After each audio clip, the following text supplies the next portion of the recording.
আজকের গল্প মা ও বাবা আমি বিন্দু। বন্ধুরা, আমার এই গল্পটি কেমন লেগেছে আপনাদের প্লিজ কমেন্টস করে আমাদের জানাবেন এবং ভালো লাগলে লাইক শেয়ার সাবস্ক্রাইব করে দেবেন। চলুন তাহলে শোনা যাক আমার এই গল্পটি বাবা মা ও আমি বিন্দু। বিন্দু যেন বিদ্যুৎ বেগে এতটা পথ চলে এসেছে, এখন ট্রেনে কামরায় বসে ভাবতে ওর অবাক লাগছে। শনিবার কলেজে মাত্র 2 ঘন্টা ক্লাস ছিল। ছুটতে ছুটতে ফিরে এসেছে মেসেজে। আগে থেকে মেটিনি শোয়ের টিকিট কেনা ছিল। অথেলো দেখার একটি সুপরিকল্পিত আয়োজনও ছিল বন্ধুদের সঙ্গে। সন্ধ্যেবেলায় ছিল কলেজের প্রতি সম্মেলন, কিন্তু কোনো কিছুতে যোগ দেওয়ারও কপালে নেই। ওই যে কাব্য ভাষায় যাকে বলে বিনা মেঘে বজ্রপাত, সেই যাতে একটি বিমুখ রকম কাণ্ড ঘটে। বিন্দু সব কিছুই প্ল্যান ওলট পালট করে দিল। আর সত্যি কথা তো, দেশ থেকে ওই রকম একটি টেলিগ্রাম এলে হাত পা আপনা থেকেই পেটের মধ্যে সেঁধিয়ে যায়। ওর বাবার নাকি শক্ত অসুখ, এক্ষুনি বাড়ি রওনা হতে হবে। টেলিগ্রামটা করেছেন ওর পাড়ার সম্পর্কে বিনোদ কাকা। সত্যি একটা বাড়াবাড়ি কাণ্ড না হলে বিনোদ কাকা কখনো এভাবে টেলিগ্রাম করতেন না। এই তো সেবার ওর মার সাংঘাতিক পছন্দ হয়েছিল, তবুও তিনি বিন্দুকে খবর দিতে দেননি, পড়ার যাতে ব্যাঘাত না ঘটে। পাড়ার ছেলেরা পালা করে দেখাশোনা করেছে, বিনোদ কাকা নিজে সবসময় খবর খাবড়া নিয়েছে। ডাক্তার ডাকা, ওষুধ আনা, প্রয়োজন মতন রাত জেগেছেন, তবু ওর পড়াশোনার ক্ষতি হবে বলে কাউকে খবর দিতে দেননি। কলেজের ছুটি হলে বাড়ি গিয়ে মাকে দেখে আঁতকে উঠেছিল। সমস্ত মুখে একেবারে বিশ্রী রকম বসন্তের দাগ হয়েছে। তার মায়ের অত সুন্দর মুখখানা তা যেন জ্বলে কালো হয়ে গিয়েছে। এই বয়সে বিন্দু মায়ের বুকে মুখ লুকিয়ে কান্না চেপে রাখতে পারেনি। মা ওর চুলে আঙুল চালিয়ে ঠাট্টা করে বলছিলেন, দূর পাগল, বুড়ো ছেলে বুঝি এমন কাঁদে? আমি যদি তোর মেয়ে হতাম। ভাবনার কারণ ছিল, এই বিচিত্র মেয়েকে কিছুতেই বিয়ে দিতে পারতিস নে, সারা জীবন গলায় ঝুলিয়ে নিয়ে বেড়াতিস। সেদিন মায়ের মুখে হাসি কিন্তু কান্নার মতোই শোনাচ্ছিল। গাড়ির দোলানির যেমন বিরাম নেই, ওর ভাবনার তেমনি অন্ত নেই। মাত্র 2খানা ধুতি নিয়ে সে কীভাবে ছুটে এসেছে, তারপর ঠেলাঠালি মারামারি করে টিকিট কিনে ট্রেনের কামরার মধ্যে ঢুকেছে। সে কথা ভাবতেই সত্যি তার অভাব লাগছে। তাতে বাড়িতে অসুখ বিসুখ কোনো উল্লেখ নেই, বরঞ্চ বুঝি গাই, বাঘ, কুকুর, মেনি বিড়াল আর অত কথা সর্ব কাকাতুয়ার কুশল সংবাদ ছিল। হঠাৎ এমন দুদিনের মধ্যে বাবার কি শক্ত রোগ হলো, যার জন্য বিনোদ কাকা টেলিগ্রাম করতে ব্যর্থ হলেন। বিন্দু মনে শুধু একটি প্রশ্ন উঁকি মারছিলেন, বাড়িতে পৌঁছে সে তার বাবাকে দেখতে পাবে তো? রেলগাড়ির ধোঁয়ায় ওর ভাবনা চিন্তার সুতোগুলি কেবল যেন জট পাকিয়ে যাচ্ছিল। হঠাৎ মনে পড়ে গেল, ছোট বোন সিন্দুর চিঠিতে আবদার ছিল এবার বাড়ি যাওয়ার সময় চুলের লাল সিল্কের ফিতে নিয়ে যেতে হবে। এত ছোটাছুটিতে কিছুই মনে ছিল না তার। ভালো কথা, একটা স্টেশনে গাড়ি থামলেই কোনো ফেরিওয়ালার কাছ থেকে নিশ্চয়ই পাওয়া যাবে লাল সিল্কের ফিতে। কিন্তু ফেরিওয়ালার জন্য অপেক্ষা করতে হলো না। একজন ক্যানভাসার এসে ঢুকলো। তার বাক্সে নানা ধরনের জিনিসপত্র আছে। দুটি জিনিস বিন্দু বেছে নিল, সিন্ধুর জন্য লাল সিল্কের ফিতে আর বৌদির জন্য একটি আলতার শিশি। ওর এক বৌদি এখন ওদের বাড়িতেই আছেন, তার জন্য কিছু হাতে করে না নিয়ে গেলে সত্যিই খারাপ। দেখাবে। কর্মে রাত গভীর হয়, গাড়ির যাত্রী একে একে কমতে থাকে। যাদের বাড়ি কলকাতার কাছে তারাই সত্যি ভাগ্যবান। এতক্ষণ অনেকেই বাড়ি গিয়ে পৌঁছে গেছে। মায়ের হাতে রান্না গরম মাছের ঝোল ভাত নিয়ে খাচ্ছে, সঙ্গে সঙ্গে গল্পও করছে। বিন্দুর খিদে পেয়েছে, কিন্তু খেতে ইচ্ছা করছে না। পেছন দিকে হেলান দিয়ে চোখ বুঝলেই বিন্দু গাড়ির ঝাঁকুনিতে মাথাটা ঘড়ির প্যান্ডুলার মতো তুলছে। কামরার ভেতর লোকের কথা চেঁচামেচি বন্ধ হয়ে গেছে। দু তিনজন লোক যা দূরে বসে আছেন তাদের চোখ ঢুলু হয়ে এসেছে। হঠাৎ কানের কাছে কে ফিস করে বললেন, আমাদের দেখতে এসেছিস খোকা? আমরাও যে তোর জন্য পথে বসে আছি। চমকে উঠল বিন্দু। ঠিক ওর মায়ের গলা। ওর মা ওকে খোকা বলে ভাবেন না, ও কিছু নয়। হয়তো নিজের অজান্তে মা বাবার কথা বেশি ভাবছেন, তাই ওই রকম কিছু শুনে থাকবে। আর একটা স্টেশনে গাড়ি থামতেই খাওয়ারওয়ালা এলে খাবার বেচতে, কিন্তু কিছু মুখে দিতে মন চায় না, যদি অনেক রাত্রিরে গাড়ি পৌঁছাবো ওদের স্টেশনে। তবু কি জানি কেন বিন্দুর পেটে খিদে মোটেই আমল দিল না। দুপাশে শুধু বেশি রাশি রাশি অন্ধকার, কোথাও জোনাকি ঝাঁক, নাম জানা পাখির একটা আওয়াজ, ট্রেনের বাঁশি, আর ধোঁয়ার একটা উৎখাণ্ড গন্ধ। এই রকমই ভাবেই কখন ঘুমিয়ে পড়ে। তন্তান্নভাবে বিন্দু বাকি সময়টা কাটিয়ে দিল। গাড়ি যখন ওদের স্টেশনে গিয়ে পৌঁছালো তখন রাত 2টো। এরপর আছে ক্ষেতের আল ধরে মাইলখানিক হাঁটা পথ। দ্বাদশীর চাঁদ মাথার উপর, পুরো জ্যোৎস্না নয় অথচ বেশ আবাছা ভাব। সেই চাঁদ আবার মাঝে মাঝে হালকা মেঘের সঙ্গে লুকোচুরি খেলছে। মনে হচ্ছে ওই আধখানা চাঁদ কখনো ঘুমটা পড়ছে, আবার কখনো ওড়না সরিয়ে নিচ্ছে। কুয়াশা নয়, অথচ কেমন যেন একটা ঘোলাটে ভাব সারা মাঠখানা জুড়ে। তাড়াতাড়ি যেতে পারবে বলে মনে করে বিন্দু। মাঠের মাঝামাঝি ধরে একটি পায়ের চলা পথ এগিয়ে চলল। কিছু দূর চলার পর ওর মনে হলো কে যেন পিছনে পিছনে আসছে। তার পায়ের অস্পষ্ট আওয়াজ শোনা যাচ্ছে কি না, জোর করে বলা যায় না, কিন্তু বেশ অনুভব করা যায় যে একটি লোক তাকে অনুসরণ করে এগিয়ে আসছে। দৃষ্টি তার ঠিক ওপর, পিঠের ওপর। ও যদি হঠাৎ থেমে যায় তবে পিছনকার লোকটিও দাঁড়িয়ে পড়ে, কিন্তু তাকালে পরে চোখে পড়ে না। বিন্দু বেশ বুঝতে পারল যে এত রাত্রিরে একা একা পথ চলছে বলেই ওর মনে ভয়ের বাসা বেঁধেছে। ভয়কে তাড়ানোর ওষুধ বিন্দুর জানা আছে। সে বিটকেল গলায় গান ধরল, যদি তোর ডাক শুনে কেউ না আসে তবে একলা চলো রে, যদি তোর ডাক শুনে কেউ না আসে তবে একলা চলো রে। সুখণ্ড বলে বিন্দু খানিকটা সুনাম ছিল, কিন্তু আজ এই কী কাণ্ড ঘটেছে? গলাটা মাঝে মাঝে বন্ধ হয়ে আসছে কেন? মনে হচ্ছে বেশ খানিকটা, মনে হয় তার কণ্ঠনলীতে কিছু এসে জমেছে। কিছুতেই সেইটাকে দূর করা যাচ্ছে না।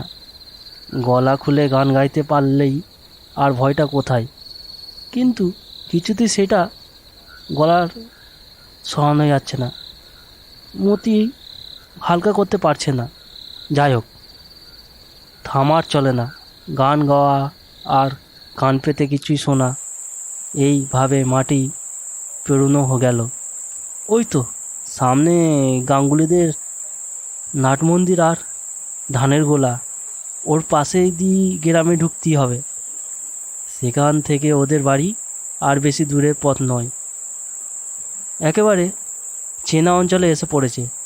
তাই গলার গুনগুনি বন্ধ করে তিনি বিন্দু, ওই তো ওদের বাড়ি দেখা যাচ্ছে। বাড়ির ঠিক সামনে সদর রাস্তার ওপর সে প্রকাণ্ড তেঁতুল গাছটি, কিন্তু কি গুমোটে পড়েছে আজ, গাছের পাতা অবধি নড়ছে না। তাহলে একবার অন্ধকারের দিকে তাকালেন। আগ্রহ আর উৎকণ্ঠা নিয়ে এগিয়ে যাওয়া সে, কিন্তু একই কাণ্ড, তেঁতুল গাছটির নিচে যেখানে ছায়াটি বেশ ঘন হয়ে জমাট বেঁধেছে, সেইখানে দাঁড়িয়ে আছে ওর বাবা, হাতে সেই বাঁধানো লাঠিটা। ওরই ওপর দেহের ভর রেখে ওর বাবা এক দৃষ্টি তারই দিকে তাকিয়ে রয়েছে। ভারী অবাক হয়ে গেল বিন্দু, ছুটে গেল ওর বাবার কাছে, বললেন, আপনি এত রাত্রে এখানে দাঁড়িয়ে কেন? আপনার অশোকের টেলিগ্রাম পেয়ে তো আমি ছুটতে ছুটতে আসছি। ক্ষীণ কণ্ঠে বিন্দুর বাবা বললেন, তা তো জানি বাবা,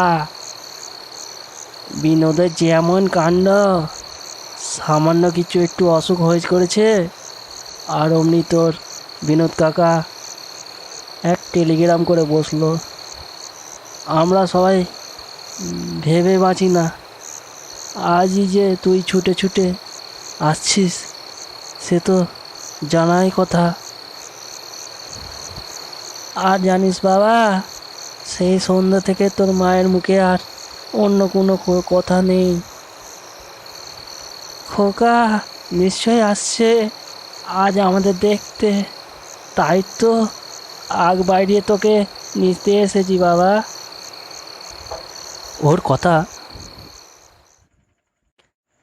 ওর বাবার কথা শুনে ভারী রাগ করলো বিন্দু। উত্তর দিলে, আপনার তো কম বাড়াবাড়ি নয়। আমি আসছি তাই বলে আপনি এত রাত্রিরে অন্ধকারে বাড়ি থেকে বেরিয়ে এসেছেন? অসুখ শরীর, একটা লণ্ঠন তো হাতে করে আনতে পারতে। না না, আবার লণ্ঠন কিসের জন্য? এই তো দিব্যি আবছা চাঁদের আলো, পথ চলতে কোনো অসুবিধা হয় না। বিন্দু ব্যস্ত হয়ে বললেন, না না, এত রাত্রে আপনার ঘরে বাইরে হওয়া একেবারেই উচিত হয়নি। চলুন, আপনাকে আমি ধরে নিয়ে যাচ্ছি। বাবা আঁতকে উঠে বললেন, না না না না, আমায় ধরে নিয়ে যেতে হবে না। বাতের বাতা এমন কষ্ট পাচ্ছি বাবা রে, কেউ গায়ে আঙুল ঠেকালে মনে হয় হাড়গুলো কনকন করে উঠল। চল, তোর মা ভারী ব্যস্ত হয়ে আছে, আমি আমার লাঠি নিয়ে ঠুকঠুক করতে করতে দিব্যি যেতে পারবো। মাকে দেখার জন্য বিন্দু ছুটে বাড়ির ভিতরে চলে গেল। যাক, যার অসুখের কথা শুনে ভাবনার অন্ত ছিল না, তার সঙ্গে তো আগেই দেখা হয়ে গেল। মা ওর অপেক্ষায় সবার দুয়ারে বসেছিলেন। বললেন, বসবি আই, রাস্তায় কোনো কষ্ট হয়নি তো? না না, কষ্ট হয়নি। টেলিগ্রাম পেয়ে তাড়াতাড়ি ছুটে আসতে হলো, তাই তোমার জন্য শাড়ি আনতে পারিনি। তাতে আর কি হয়েছে, এখন আমার শাড়ির দরকার নেই। আমার গয়নাগুলি একটা ন্যাকড়ার পুঁটলিতে বেঁধে চালের জালার মধ্যে গুঁজে রেখেছি, কলকাতায় নিয়ে যাও। আমার বৌমা এলে তার হাতে দিস। বিন্দু বিরক্ত হয়ে উত্তর দিলেন, কি আজে বাজে কথা বলছো মা? তোমার গয়না আমি কলকাতায় নিয়ে যাব কেন? কিন্তু আমার যে ভয়ানক খিদে পেয়েছে, ঘরে কিছু নেই, চিড়ে মুড়কি নারকেল নাড়ু। মা খুশি হয়ে বললেন, খাবি? তাই বল না, তুই যা যা ভালোবাসিস তাই দেব। ও বৌমা, এই দুয়াতে বিন্দুরে একটু ঠাঁই করে দাও। বিন্দু সোদালে, কেন মা, ঘরের ভিতরে গিয়ে খাবো না? আর বৌদি সিন্ধু পোড়ামুখী কোথায় গেল? আলো জ্বালাতে বলো না ওদের, ভালো করে তোমাদের মুখও দেখতে পাচ্ছি না। মা উত্তর দিলেন। আজ ঘরে কেরোসিন তেল নেই একটুও বাবা। ওদের যেমন সংসার করা, আগে থেকে কিছুই বলে না। তা আজকের মতো এই দোয়াতেই বসে খেয়ে নে, চাঁদের আলো আসে, অসুবিধা হবে না। হঠাৎ তাকিয়ে দেখে বৌদি ওর সামনে দাঁড়িয়ে, নানা রকম তরি তরকারি, ভাত ডাল সব এনেছে সাজানো। এত সব খাবার আনলো কখন? মায়ের সঙ্গে গল্প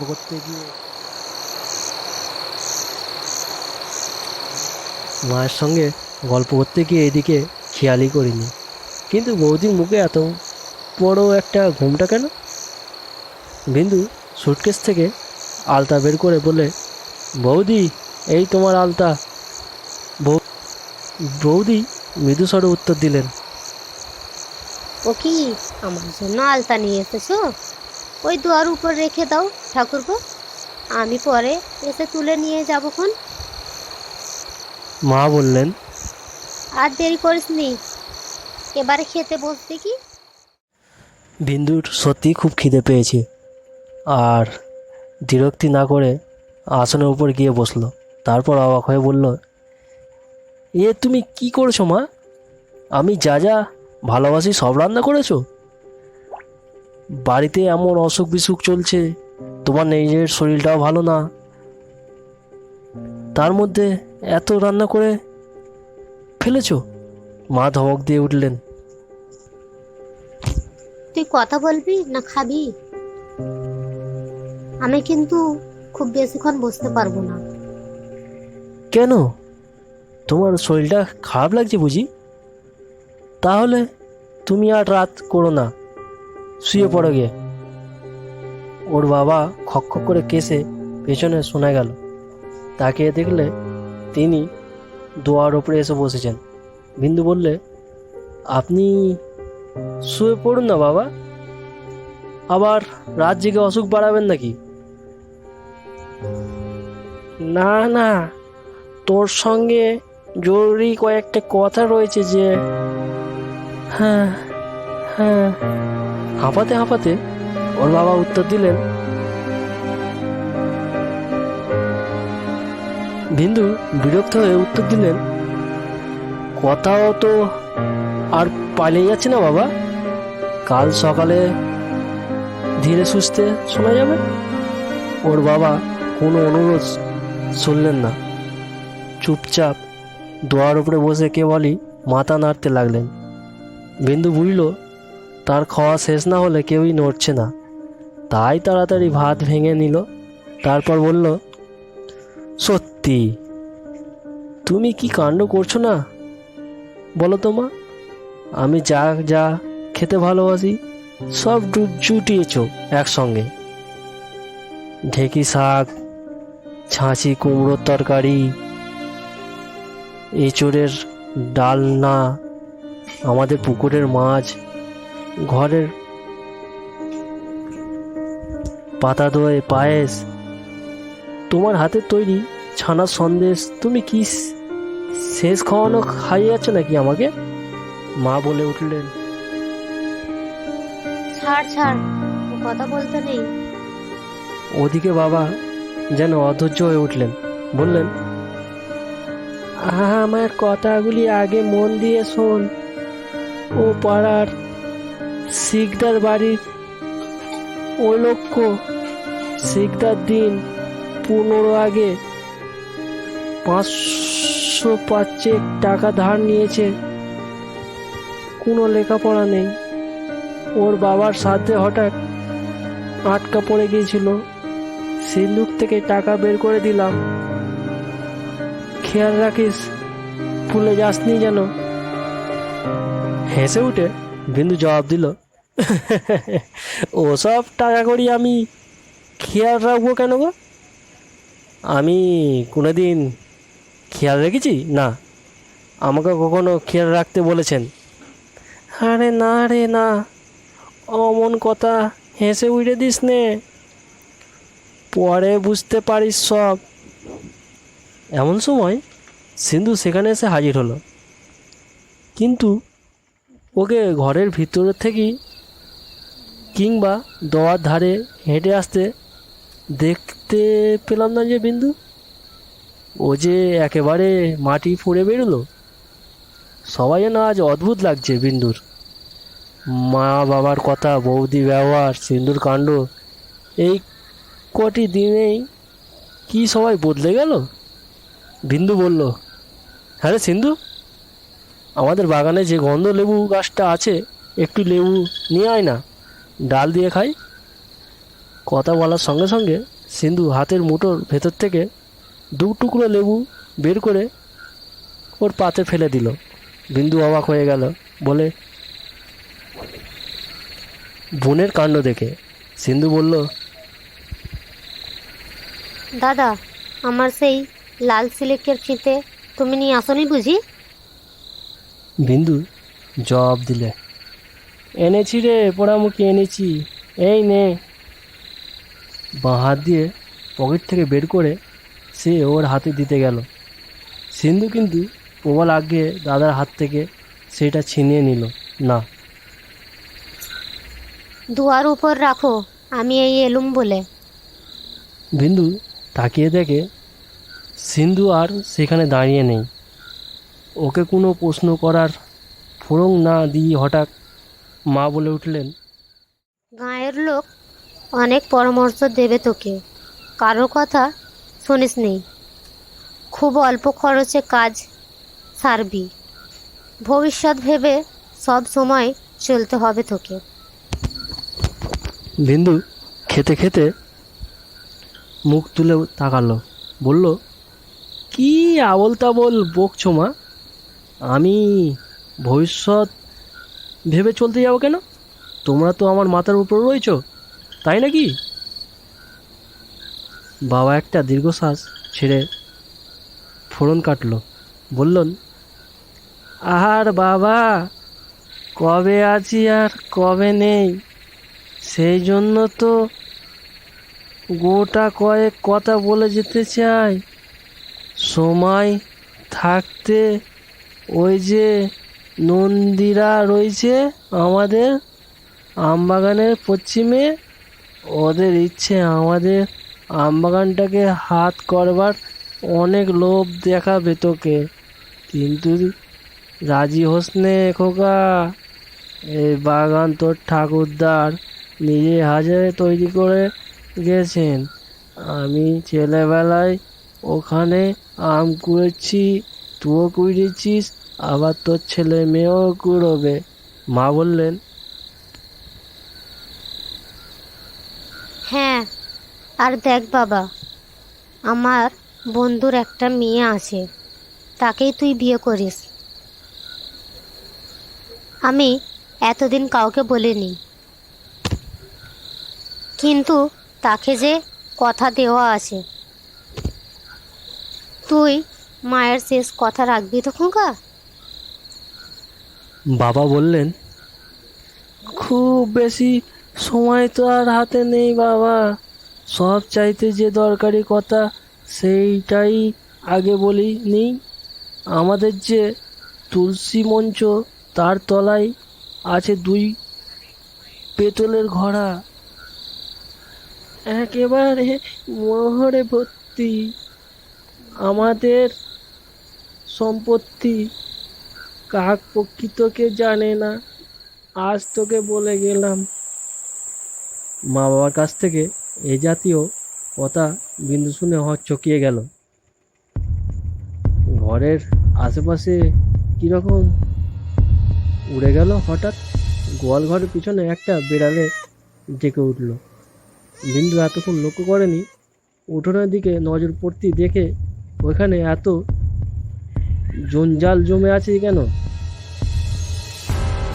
কতগুলো দড়ি, ময়লা ন্যাকড়া, কলা গাছ শুকনো, ভাঁড়কি, এইসব কতগুলো কড়ি ছড়ানো সিঁড়ির ধারে। হঠাৎ খাওয়া বন্ধ করে গ্লাস হাত থেকে নিচে নেমে দিল বিন্দু। বললে, মা, বাবা, ব্যাপার কি খুলে বলো তো। তোমরা কিভাবে কথা বলছো? আমি কিচ্ছুই বুঝতে পারছি না। এত ফাঁকে ফাঁকে রয়েছে কেন তোমরা?